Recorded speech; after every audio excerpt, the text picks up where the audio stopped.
For today's headlines, expanded face-to-face classes okayed. Government wants voters fully vaxxed.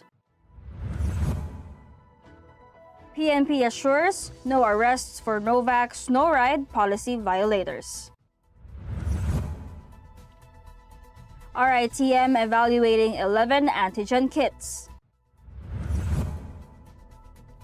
Resbakuna Botika ops get going. Supreme Court extends deadlines on bar. COVID vaccines safe during pregnancy, EU watchdog. Good morning, I am Venice Bautista and you are watching Tribune News on Q. Today is January 19, 2022, and here are the latest news of this Wednesday morning.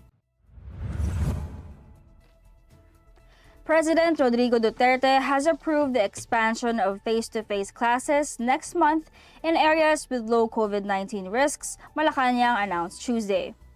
Cabinet Secretary Carlo Nograles announced Tuesday that the chief executive had given his go signal to the proposed progressive expansion of in-person classes in provinces under Alert Levels 1 and 2 by February. Nograles told reporters that the president had no objection to that. The palace officials said that the Department of Health and the Department of Education will assess which areas are qualified for the conduct of face-to-face classes. Expanded face-to-face classes should secure the support of local governments, parents, and other school stakeholders, Nograles added. The majority of the provinces in the Philippines have been placed under Alert Level 3, while a few were put under Alert Level 2. The most relaxed Alert Level 1 has yet to be hoisted in any part of the country.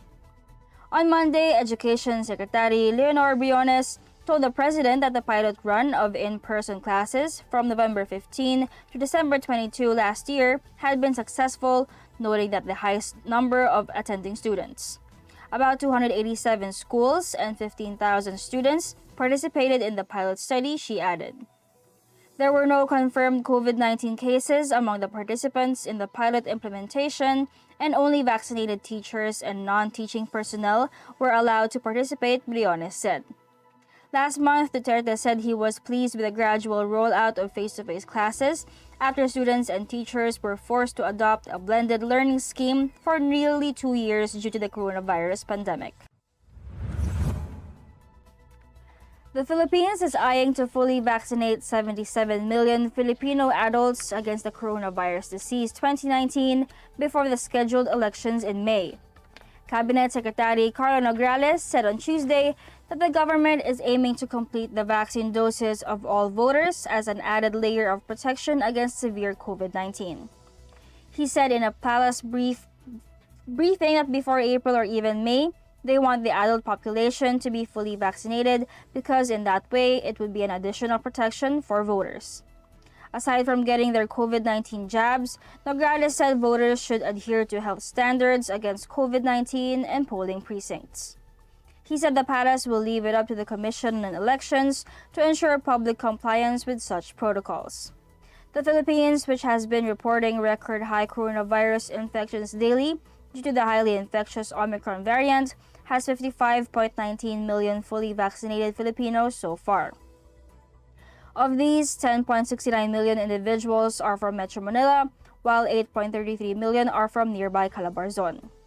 The country is holding a nationwide election on May 9 for some 18,000 positions, including for the presidency, vice presidency, 12 Senate seats, as well as local posts for mayors and governors. About 67.5 million Filipinos, including 1.7 million overseas, are registered to vote in the upcoming polls. The 2016 election saw a record voter turnout of 82%, with about 44.5 million Filipinos casting ballots. The Philippine National Police clarified on Tuesday that lawmen will continue to defer making arrests while implementing the no vaccine, no ride policy in the National Capital Region. PNP spokesperson Colonel Roderigo Duterte stressed that no arrests were made on Monday despite the expanded deployment of personnel to public transportation hubs and terminals across Metro Manila, and this continued on Tuesday. The general guidance to lawmen assisting transport authorities in implementing the policy is only to deny boarding and conveyance to passengers who cannot present valid proof of vaccination, he added.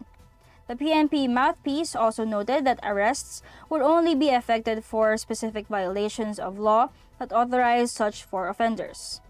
He clarified that unvaccinated passengers who meet the criteria for exception to the policy are allowed to board and take the trip, such as those with medical conditions that prevent full vaccination and persons who will secure essential goods and services. Alba also said continuous public information is also being conducted to discourage unvaccinated persons from traveling via public transportation. Tribune News on Q will be back after these reminders.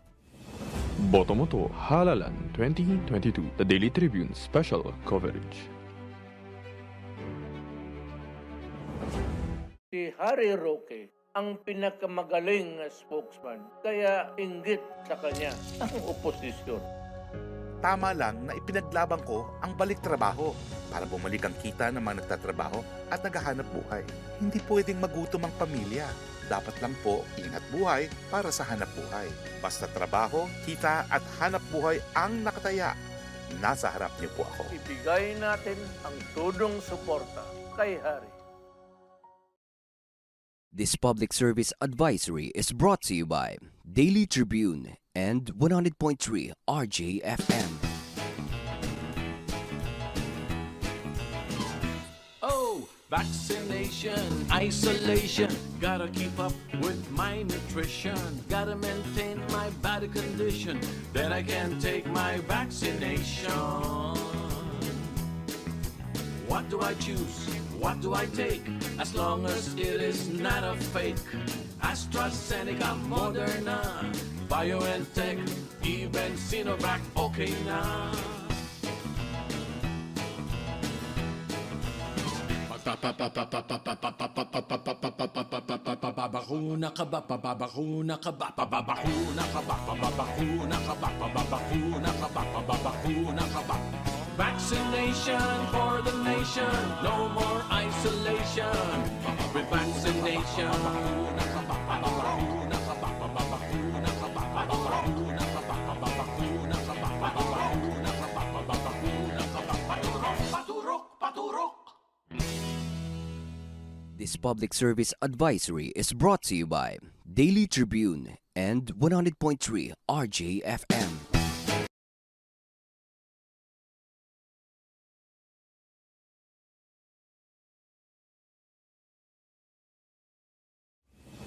Botomoto Halalan 2022, the Daily Tribune special coverage.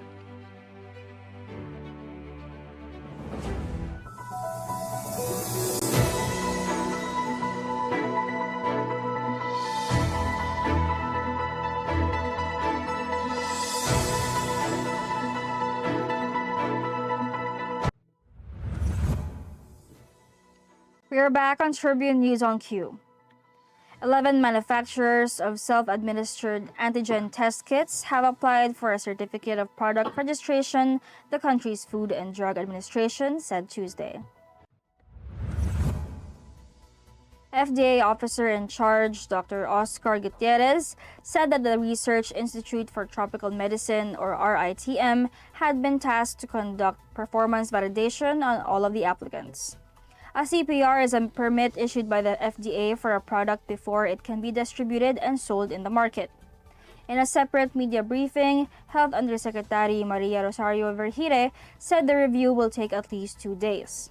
Vergire said that usually, based on the load of work of the RITM, although they were first instructed to prioritize this, it will take them about 2 days or 48 hours to finish a performance validation for a specific kit. After the review, Vergire said that the antigen test kits will be returned to the FDA, which will be issued the CPR for the approved products. The pilot run of the government's plan to tap major pharmacies, drugstores, and private clinics as COVID-19 booster shots vaccinators is set to start with 7 locations in Metro Manila. National Task Force Against COVID-19 Deputy Chief Implementer Vince Dizon said the program, dubbed as Resbakuna Botika, will start on 20 to 21 of January.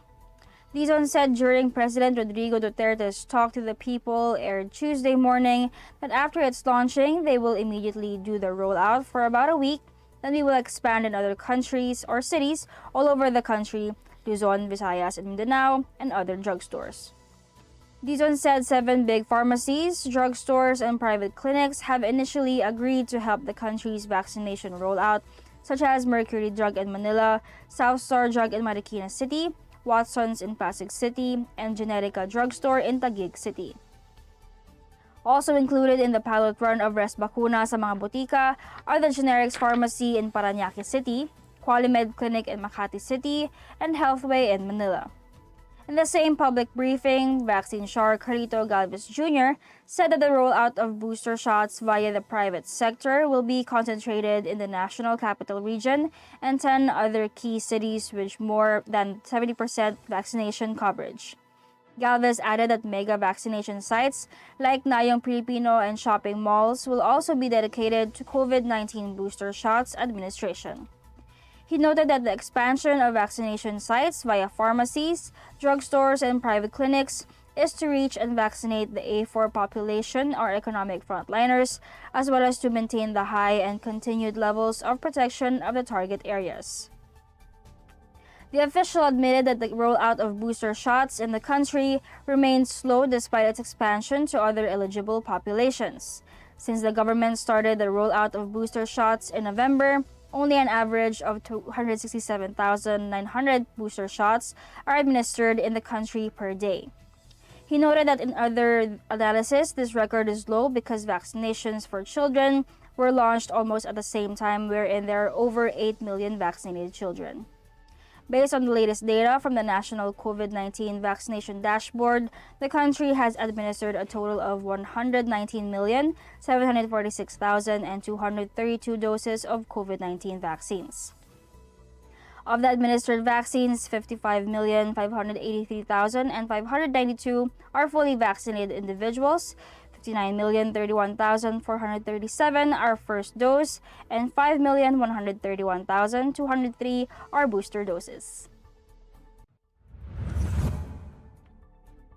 The Supreme Court has reset the deadline for submitting the physical, original copies of pertinent documents for the bar application process to February 15 this year. Previously, all bar applicants have been directed to submit the physical original copies of the verified petition and other requirements by January 31. The Supreme Court, though, said they recognize that the recent COVID-19 surge and the crippling effects of Typhoon Odette have made it difficult for many examinees to comply with the deadline. Also, the deadline to take all 3 sample exams has been moved to 11:59 p.m. of February 2, just over a day before the first examination's date. The Supreme Court said there are 10,905 or 92.6% so far of all the examinees have met the requirement. As being repeated and stated in bar bulletins and notices from the Digital Help Desk, all examinees are mandated to take at least once each of the 3 sample exams, Exemplified Tutorial, Sample Bar Examination, and Sample Bar Examination version 2.8 per Bar Bulletin 30 S 2021. Examinees who fail to do so before the first bar day will be denied entry to the testing centers, the SE said. Examinees were urged to take note of the email address barchilionen@gmail.com to receive concerns not within the competence of other help desks. These concerns would typically relate to circumstances or grievances that the examinee is strongly inclined to directly inform the bar chairperson. One accompanying Bar Bulletin 21 S 2021, updated as of July 16, 2021. Tribune News on Q will be back. Stay with us. Boto mo to, Halalan 2022, the Daily Tribune special coverage.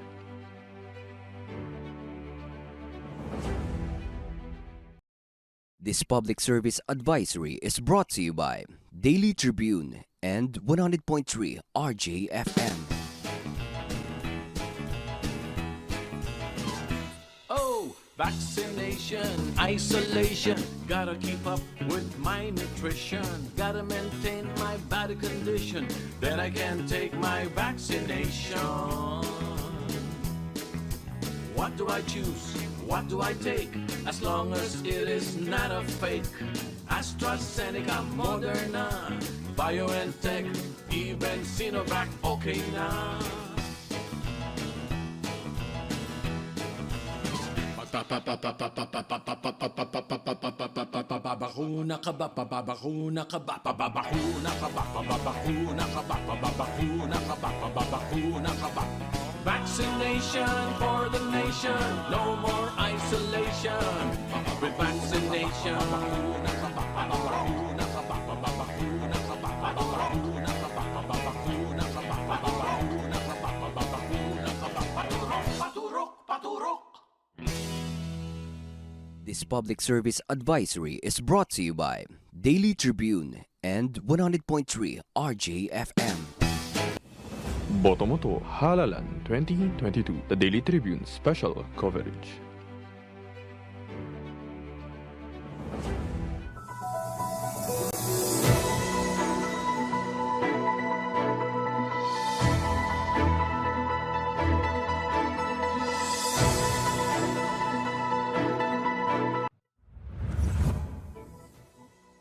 You are still watching Tribune News on Q. Studies of pregnant women found the two most widely used COVID vaccines pose no risk to mothers or babies, the EU's drug regulator said on Tuesday. Research involving some 65,000 women showed growing evidence that the Pfizer and Moderna jabs did not cause pregnancy complications, the European Medicines Agency or EMA said. The shots also provided increased protection against hospitalization and death, particularly in late pregnancy, said the watchdog. The EMA said in a statement that the review did not find any sign of an increased risk of pregnancy complications, miscarriages, preterm births, or adverse effects in the unborn babies following mRNA COVID-19 vaccination. Pfizer and Moderna both use new messenger RNA technology. The Amsterdam-based regulator said it had carried out a detailed review of several studies involving around 65,000 pregnancies at different stages. It also mentioned that the review of real-world evidence suggests that the benefits of receiving mRNA COVID-19 vaccines during pregnancy outweigh any possible risks for expectant mothers and unborn babies. Pregnancy itself had been associated with a higher risk of severe COVID in the second and third trimesters, so expectant mothers should get vaccinated. The EMA said it should now review data for the other vaccines it has authorized as they become available. And that wraps the stories this morning. Before we go, we'd like to thank the following: the SM Store, Araneta City, Department of Tourism, MG Motors, Hina Motors, Security Bank, and Overseas Community Affairs Council member Alan Lin of Republic of China for their continued support. Again, this is Venice Bautista, and you are watching Tribune News on Q. Stay safe, stay healthy, and stay at home. Good morning. Catch the latest news on our website, tribune.net.ph. Follow us on Facebook, Twitter, and Instagram. Subscribe to our YouTube channel, Tribune Now. Download the Daily Tribune app on Apple Store for iOS and Google Play for Android to get the latest and most comprehensive news online. Daily Tribune invites you to join its Viber community, Katribu, to get updates on the hottest news on politics, business, sports, lifestyle, and entertainment. Emoticons of the Tribune mascot Tarsito are available on our community Viber.